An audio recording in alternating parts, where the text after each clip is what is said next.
বন্ধু, আজ পৌষ মাসের এই বুধবারে হাজার ব্যস্ততার মধ্যে মাত্র 5 মিনিট আমাদের এই ভিডিওতে দেওয়া সিদ্ধি বিনায়কের এই শক্তিশালী মন্ত্রটি বিশ্বাসের সাথে শ্রবণ করুন। দেখবেন আপনার জীবনে অপূর্ণতা বা অসফলতা বলে কিছুই থাকবে না। যে কাজে হাত দেবেন সেই কাজই নির্বিঘ্নে সম্পন্ন হবে। নমস্কার দর্শক বন্ধু, আমাদের চ্যানেলে নতুন একটি ভিডিওতে আপনাদের সবাইকে স্বাগত। হিন্দু ধর্মে বিশ্বাস করা হয় যে কোনো কাজ শুরু করার আগে সে পরীক্ষা দেওয়া হোক কিংবা তার প্রস্তুতি অথবা চাকরি কিংবা ব্যবসা অথবা কোনো শুভ কাজে যোগদান, সবার আগে ভগবান গণেশকে স্মরণ করলে সেই কাজটি সম্পন্ন হতে যদি কোনো বাধা আসে সেই বাধা অতি সহজেই দূর হয় এবং সেই কাজটি খুব নির্বিঘ্নে সম্পূর্ণ হয়। কারণ ভগবান গণেশ হলেন একই সঙ্গে বিঘ্নহর্তা এবং একই সঙ্গে সিদ্ধিদাতা। সেই কাজে ফল মেলেও খুব তাড়াতাড়ি। পাশাপাশি ভক্তদের আর্থিক সংকটও দূর হয় ভগবান গণেশের আশীর্বাদে। বলা হয় অন্ন ও অর্থের কখনো অভাব হয় না ভগবান গণেশের আশীর্বাদে। তাই বন্ধু, আজ আমরা আমাদের এই ভিডিওতে পাঠ করতে চলেছি ভগবান সিদ্ধি বিনায়কের এমন এক শক্তিশালী মন্ত্র, যে মন্ত্রটি দিনের যে কোনো সময় অথবা রাতে শোবার আগে মাত্র 51 বার ভক্তি ভরে শ্রবণ করুন। দেখবেন আপনার অপূর্ণ মনোকামনা কিংবা বাধাপ্রাপ্ত হওয়া যে কোনো কাজ খুব সহজেই নির্বিঘ্নে সম্পন্ন হয়ে যাচ্ছে ভগবান সিদ্ধি বিনায়কের আশীর্বাদে।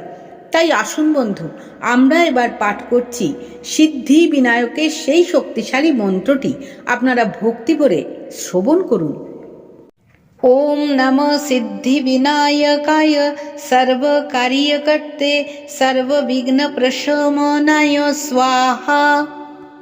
ওম নমঃ সিদ্ধি বিনায়কায় সর্বকার্যকর্তে সর্ববিঘ্ন প্রশমনায় স্বাহা। ওম নমঃ সিদ্ধি বিনায়কায় সর্বকার্যকর্তে সর্ববিঘ্ন প্রশমনায় স্বাহা। ওম নমঃ সিদ্ধি বিনায়কায় সর্বকার্যকর্তে সর্ববিঘ্ন প্রশমনায় স্বাহা। ওম নমঃ সিদ্ধি বিনায়কায় সর্বকার্যকর্তে সর্ববিঘ্ন প্রশমনায় স্বাহা। ওম নমঃ সিদ্ধি বিনায়কায় সর্বকার্যকর্তে সর্ববিঘ্ন প্রশমনায় স্বাহা। ওম নমঃ সিদ্ধি বিনায়কায় সর্বকার্যকর্তে সর্ববিঘ্ন প্রশমনায় স্বাহা। ওম নমঃ সিদ্ধি বিনায়কায় সর্বকার্যকর্তে সর্ববিঘ্ন প্রশমনায় স্বাহা। ওম নমঃ সিদ্ধি বিনায়কায় সর্বকার্যকর্তে সর্ববিঘ্ন প্রশমনায় স্বাহা। ওম নমঃ সিদ্ধি বিনায়কায় সর্বকার্যকর্তে সর্ববিঘ্ন প্রশমনায় স্বাহা।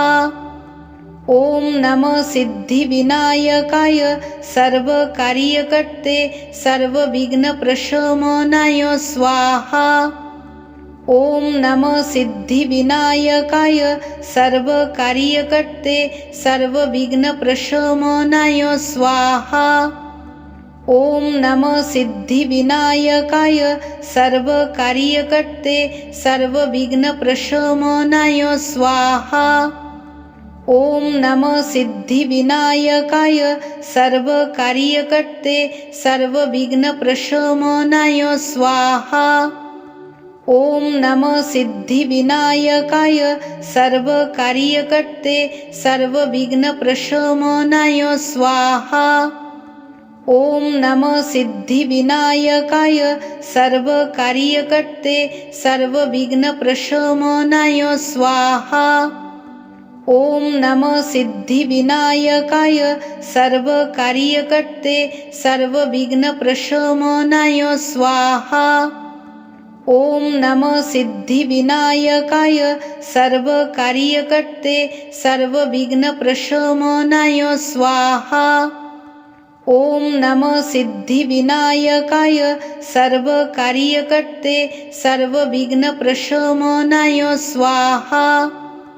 ओम नमः सिद्धिविनायकाय सर्वकार्यकर्ते सर्वविघ्नप्रशमनाय स्वाहा। ओम नमः सिद्धिविनायकाय सर्वकार्यकर्ते सर्वविघ्नप्रशमनाय स्वाहा। ओम नमः सिद्धिविनायकाय सर्वकार्यकर्ते सर्वविघ्नप्रशमनाय स्वाहा। ओम नमः सिद्धिविनायकाय सर्वकार्यकर्ते सर्वविघ्नप्रशमनाय स्वाहा।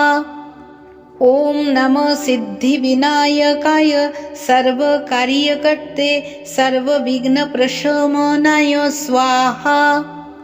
ओम नमः सिद्धिविनायकाय सर्वकार्यकर्ते सर्वविघ्नप्रशमनाय स्वाहा। ओम नमः सिद्धिविनायकाय सर्वकार्यकर्ते सर्वविघ्नप्रशमनाय स्वाहा। ओम नमः सिद्धिविनायकाय सर्वकार्यकर्ते सर्वविघ्नप्रशमनाय स्वाहा। ओम नमः सिद्धिविनायकाय सर्वकार्यकर्ते सर्वविघ्नप्रशमनाय स्वाहा। ओम नमः सिद्धिविनायकाय सर्वकार्यकर्ते सर्वविघ्नप्रशमनाय स्वाहा। ओम नमः सिद्धिविनायकाय सर्वकार्यकर्ते सर्वविघ्नप्रशमनाय स्वाहा। ओम नमः सिद्धिविनायकाय सर्वकार्यकर्ते सर्वविघ्नप्रशमनाय स्वाहा। ओम नमः सिद्धिविनायकाय सर्वकार्यकर्ते सर्वविघ्नप्रशमनाय स्वाहा।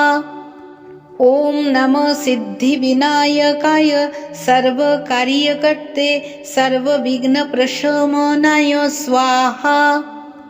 ओम नमः सिद्धिविनायकाय सर्वकार्यकर्ते सर्वविघ्नप्रशमनाय स्वाहा।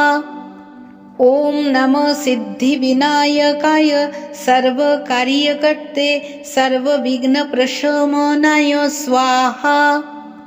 ओम नमः सिद्धिविनायकाय सर्वकार्यकर्ते सर्वविघ्नप्रशमनाय स्वाहा। ओम नमः सिद्धिविनायकाय सर्वकार्यकर्ते सर्वविघ्नप्रशमनाय स्वाहा। ओम नमः सिद्धिविनायकाय सर्वकार्यकर्ते सर्वविघ्नप्रशमनाय स्वाहा। ओम नमः सिद्धिविनायकाय सर्वकार्यकर्ते सर्वविघ्नप्रशमनाय स्वाहा।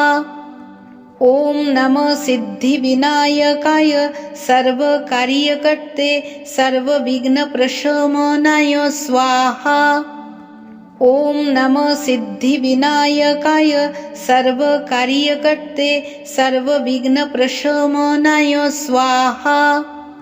ओम नमः सिद्धिविनायकाय सर्वकार्यकर्ते सर्वविघ्नप्रशमनाय स्वाहा।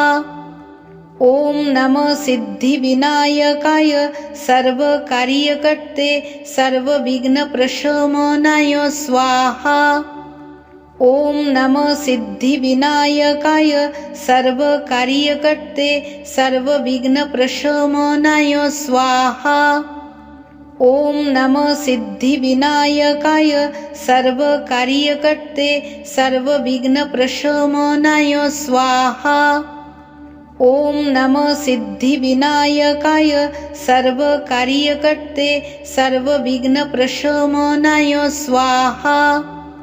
ओम नमः सिद्धिविनायकाय सर्वकार्यकर्ते सर्वविघ्नप्रशमनाय स्वाहा। ओम नमः सिद्धिविनायकाय सर्वकार्यकर्ते सर्वविघ्नप्रशमनाय स्वाहा। ओम नमः सिद्धिविनायकाय सर्वकार्यकर्ते सर्वविघ्नप्रशमनाय स्वाहा।